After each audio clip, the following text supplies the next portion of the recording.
में एक ज्ञापन मैंने सौंपा है, जिसमें ज्ञापन को एक बार मैं जानकारी दे दूं कि एक बार पढ़ के बता दूं कि लिखित ज्ञापन में क्या है।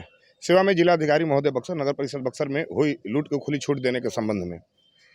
महोदय, नगर परिषद बक्सर में हर साल सरकारी खजाने से करोड़ों रुपए का घपला होता है। घर का नक्शा पास करने, होल्डिंग टैक्स जमा करने से लेकर योजनाओं में भारी कमीशन का खुला खेल चल रहा है।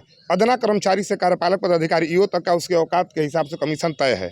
हर योजना में 35% तक कमीशन। नतीजा 3 महीने में ही शहर की सड़कों की गिट्टियां दिखने लगी, कई सड़कें टूट गईं। इन कमीशनखोरों ने लोक आस्था का पर्व छठ को भी नहीं छोड़ा। छठ में करोड़ों रुपए खर्च किए गए, जिसमें 44% तक कमीशनखोरी हुई। अब क्या ही बताएं कि चोरी की तरह तरह के हथकंडे लंबे समय से अपनाए जा रहे हैं। महोदय, ये आरोप लिखित या मौखिक नहीं, इसके पुख्ता साक्ष्य हैं। लेकिन अफसोस कि बार बार शिकायती आवेदन देने के बावजूद लगभग हर किसी ने पर्दा डालने का ही प्रयास किया। बात खत्म करने के नाम पे मेरा मुंह बंद करने की कोशिश की गई। मोटी रकम की पेशगी भी हुई, लेकिन मैं उन सरकारी अधिकारियों की तरह अपना हिस्सा लेकर चुप नहीं बैठा। मुझ जैसे सामान्य आदमी को यह जायज नहीं लगा। मेरे ईमान ने मुझे रोका। मैं अब भी लड़ रहा हूँ। अब तो मेरे पास इस लूटपाट के पुख्ता प्रमाण मौजूद हैं।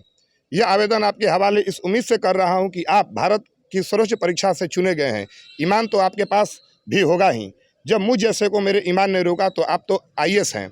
हाँ, इतना दावा जरूर है कि अगर ईमान से आप खुद ही जांच कर दे तो घोटाले की रकम देख और जान माथा ठनक जाएगा। महंगी गाड़ियों में घूम रहे कई लोग जेल चले जाएंगे।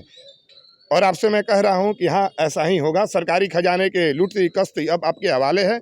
यदि अंतर्मन गवाही दे तो साक्ष्यों के लिए मेरे दिए गए नंबर पर फ़ोन करने की एक छोटी सी जिम्मेदारी जरूर निभाइएगा।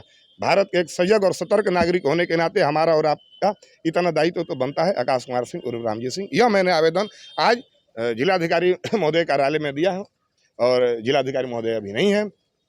और जानकारी के लिए आप सभी सोशल मीडिया के बंधुओं से मैं बताना चाह रहा हूं कि लगातार इतना पत्रचार हुआ है। माननीय मुख्यमंत्री से लेकर सभी जगहों पे पत्रचार के माध्यम से हम लोग, और अभी तक जितने भी जांच हुई, अभी कोई रिपोर्ट हम लोग को मिला नहीं है। तो अभी हम लोग माननीय न्यायालय के शरण में भी जा रहे हैं।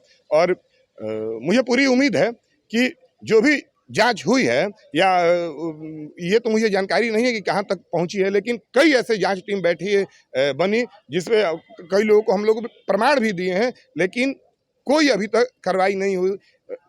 और मैं आम जनता से भी ये बताना चाह रहा हूं आप लोग के माध्यम से कि उप चेयरमैन पद बड़ा होता है कि जिलाधिकारी को लिखित आवेदन हम लोग पैड पे दिए। उसके बाद भी आज से 5 महीना लगभग पहले जम के जिला मुख्यालय में, यह नगर का ये हाल, बक्सर नगर का ये हाल है, तो दूर ग्रामीण क्षेत्र की बात नहीं छोड़िए कि नगर में जिला मुख्यालय में यह हाल है कि रोड 2 महीना 3 महीना में ही सड़कें टूटने लगी। जो नई सड़क बनी वो टूटने लगी, और नगर का ये हाल है। लिखित आवेदन देने के बाद भी आज भी वो जाँच हो सकती है और उस पर कुछ कार्रवाई नहीं। किसी दोषी पे, मैं यहाँ तक मैंने बताया कि आप जेई का, नगर परिषद के जेई का नाम बताइए, मैं उसका प्रमाण दे रहा हूँ, मैं उसका रिकॉर्डिंग दे रहा हूँ। आप किसी भी कर्मचारी का नाम बताइए, उसका दे रहा हूँ। उसके बावजूद भी अगर कार्रवाई नहीं होती है तो आप समझ सकते हैं, आम जनता समझ सकती है कि कितना बड़ा यह नेटवर्क है, और इस नेटवर्क में हम लोग फिट नहीं बैठ रहे हैं। और इसीलिए अब और 10 दिन 15 दिन समय लग सकता है माननीय न्यायालय में। उसके बाद हम लोग बड़ा डिसीजन लेंगे।